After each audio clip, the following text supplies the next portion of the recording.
Actually, I have been seeing this American going the wrong direction for a long time, for I would say at least 10 years. But the turning point for me was the riot, the chaos on the street. Mm-hmm. That to me is like this is absolutely cultural revolution. There's no doubt whatsoever this is cultural revolution. So to me, that was the turning point. After that, I said, I have to do something. I can't just stay home, be mad, and talk to a few friends who share my values and just complain. I need to do something. So I joined local conservative groups. I was never, ever involved politically. I never registered as a Republican or anything. It's not, most Chinese are like me. We just stay quiet, and we, very few get involved politically. It's typical, I'm just typical. Mm-hmm. But I feel like now I need to step up. I need to do something. And so as soon as I joined that club, and it's a very active club, it's called Loudoun County Republican Women's Club. I get emails and then call for action. One of them is go to speak to the school board.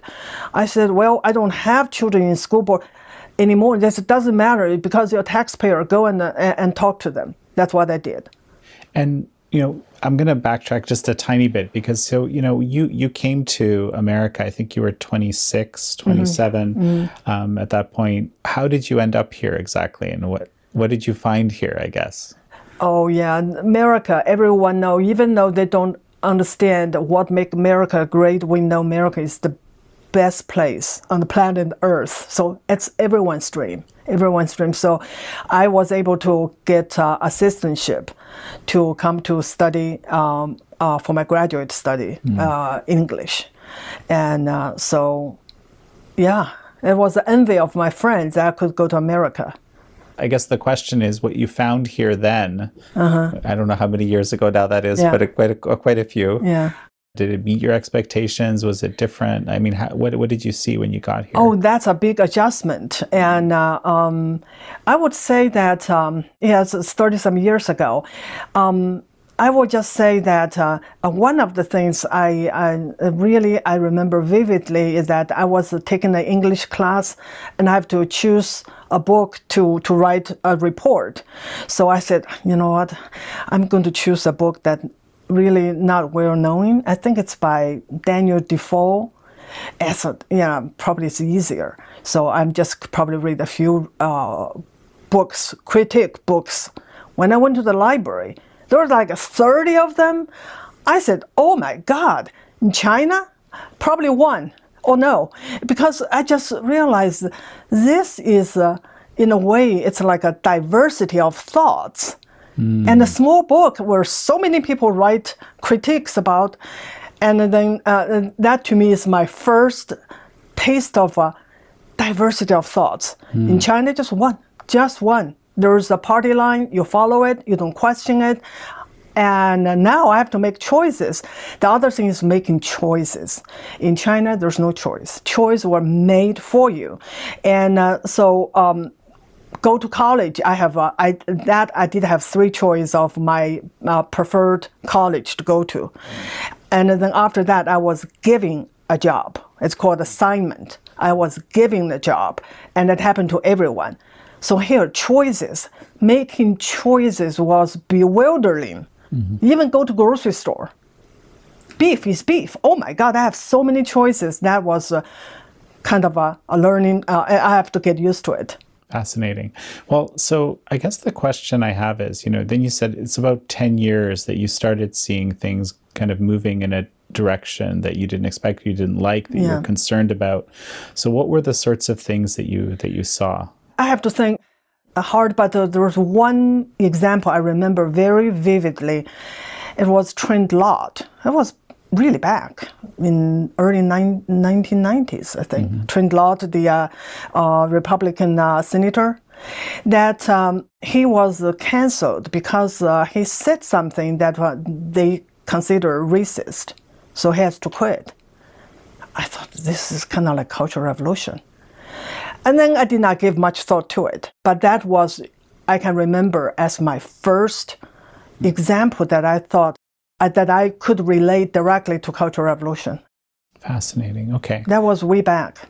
Well, yeah. So let's kind of explore this a little bit, because it's, you know, it's for a lot of people, right? They heard you speak, you know, maybe, and some of them already kind of understand there's some relationship, but for a lot of people, it sounds astounding. I mean, you were telling me people died, people were killed in terrible ways. There were these constant struggle sessions. People were paraded about, as you described, cutting the hair off, just as an example of how people were treated that didn't kind of conform properly. I mean, so that seems a lot more extreme to a lot of people than maybe what's happening now. So how is this like the Cultural Revolution really? I think, those examples or stories might be extreme, but that's the direction we're going to.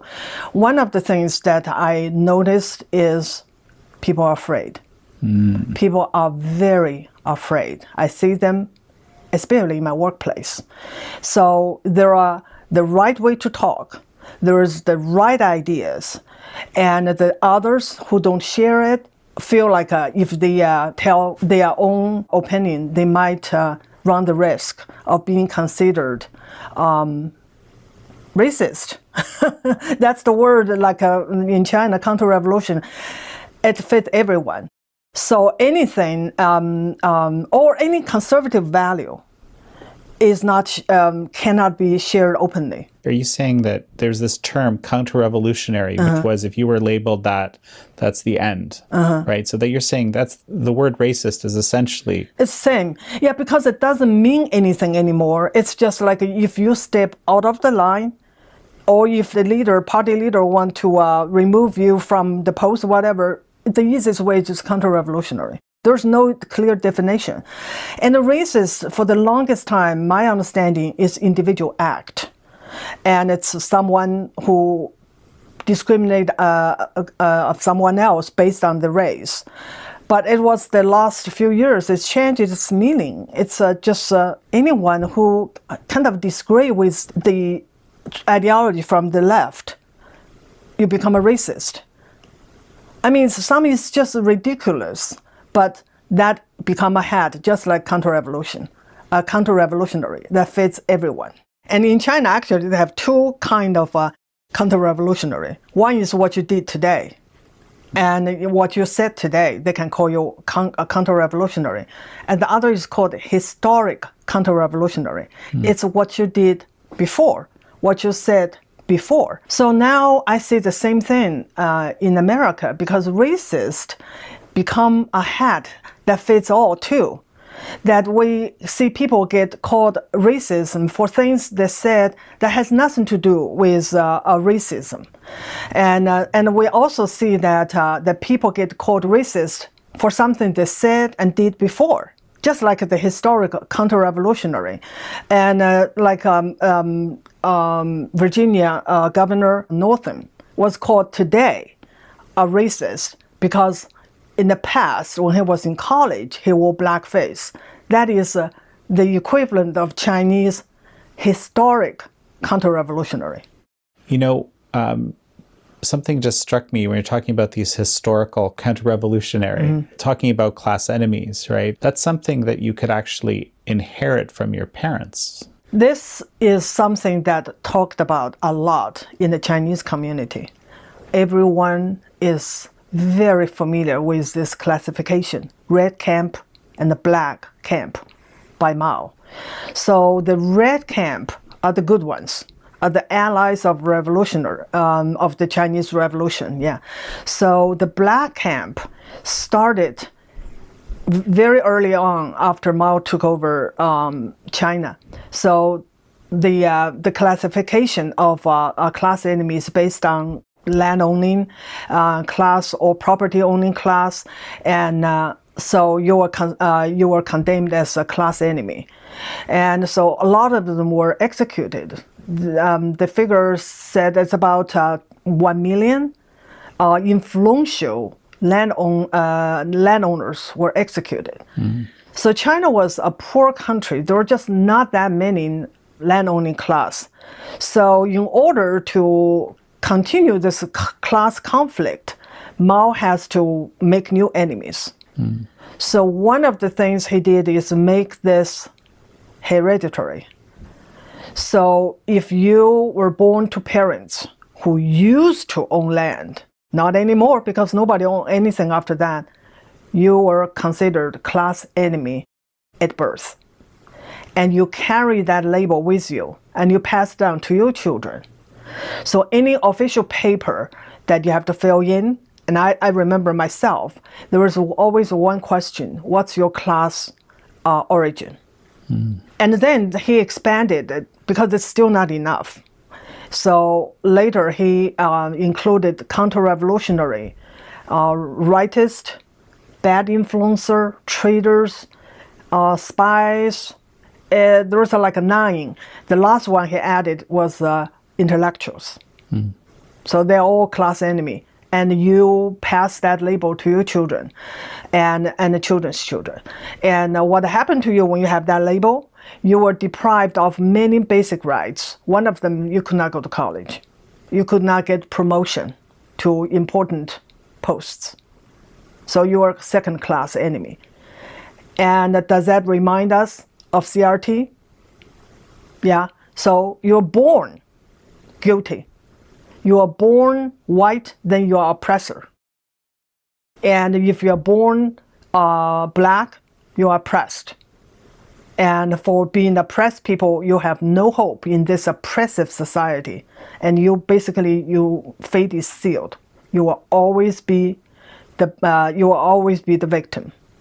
Exactly the same thing. Well, so how? How is it the same thing? How it is because that's the most effective way to divide people. And that's from the Marxist playbook. To divide, and the classic Marxism is divide by class. And it was successfully used in countries like Russia, China, and other underdeveloped countries. But in America, the class did not work so well so far. So they have to come up with something different. And CRT is tailor-made for America. But they don't stop there. To divide people, they need more things than just race. They still need class, because Bernie Sanders still used that as a way to divide people. And called super rich, 1%, and the rest, set them against each other. And then they have gender, sexuality, and intersectionality. All these are the tools to divide, and all these are rooted in cultural Marxism. Mao used it, and then the left are using it now.